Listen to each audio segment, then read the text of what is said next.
Então, o Window.ai é uma nova API que está chegando no navegador Chrome do Google, com o Gemini e Nano incorporado. Então, tem esse Gemini aí, que é uma versão comprimida, né, que eles estão chamando de Nano, que roda enfim, é menor para te rodar embarcado em outras coisas, né?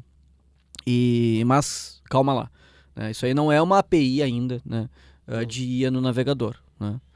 Por mais que ela pareça ser, porque, enfim, está atrelada ali ao window, o objeto principal aí no navegador.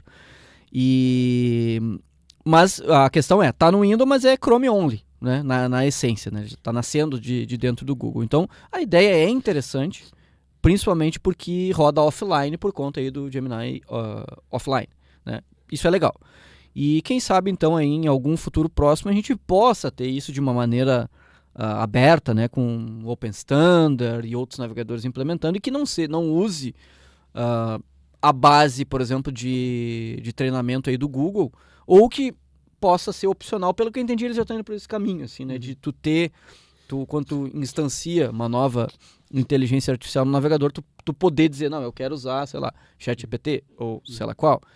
Ainda acho problemático, porque daí tu tá com uma API no navegador que é completamente dependente de um treinamento privado, de uma empresa privada. Acho meio bizarro, tá? Não sei se não seria o único caso que a gente tem na história do navegador de algo acontecendo assim, tá?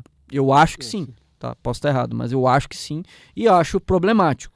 Mas, crédito para o Google trabalhou muito tempo com Open Standard, ainda trabalha, e eu acho que tem ainda gente lá dentro que vai prezar por isso. Assim. Pô, se está indo para o Windows, quer dizer que deve vir uma proposta lá para a W3C, né, esqueci o nome da outra sigla lá do grupo, enfim, grupo mantenedor do HTML, dessas coisas, para que isso seja de fato um Open Standard, e aí tem que ouvir as outras, né, Mozilla, a própria Apple, né, quem está desenvolvendo o navegador, para tentar achar um meio termo, assim.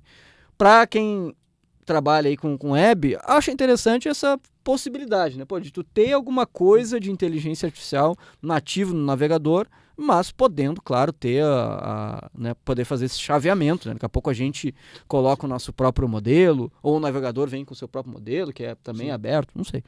Eu acho bem interessante. Acho que a gente vai ter que caminhar numa direção de que uma hora a gente vai ter uma IA aberta e que não pertença a uma empresa, né? Daí isso talvez viabilize melhor, tá? Hoje, realmente, esse ponto que tu trouxe seria o único caso que, né, uma API aberta da web, digamos assim, se entrasse, no caso, na especificação, né, está conectada diretamente a um vendor, né? Mas, dito isso, eu achei a proposta conveniente, tá? Por causa de algumas ideias. Se eles trouxerem isso como definição de API para a linguagem com suporte, isso eu quero escolher a fonte, né, e tal, acho interessante, mas tem alguns asteriscos, né? Por exemplo, uma das maiores vantagens aqui, assim, é que ele não só roda offline, mas ele roda no teu local, tá? Então, o que acontece?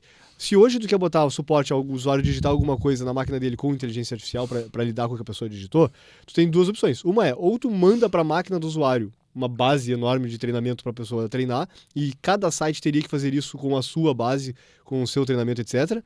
Ou então tu pega o que o usuário digitou, manda para a nuvem em algum lugar, processa lá e daí devolve o resultado. Então essas são duas opções que também são extremamente dependentes aí de um vendor, e isso aqui acabam expondo o usuário ou a baixar um monte de coisa várias vezes, inclusive uma para cada site, ou a mandar o que ele quer de dados para uma nuvem processar em algum lugar.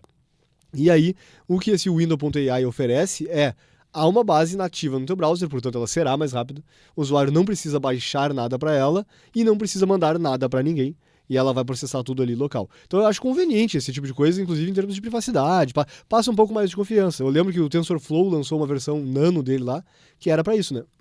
Para ele processar a inteligência artificial toda no teu dispositivo sem mandar nunca nada para ninguém. Então passa um pouco mais de sensação aí de privacidade. Acho que eles ainda têm muito para evoluir, e em especial a parte de eu quero criar um contexto e quero treinar, por exemplo. Então tu pegaria no teu site, não simplesmente usar o Gemini do browser do usuário, mas pega o Gemini e treina ele sobre informações sobre o meu site, e aí sim eu deixo o usuário perguntar o que ele quiser sobre o meu site.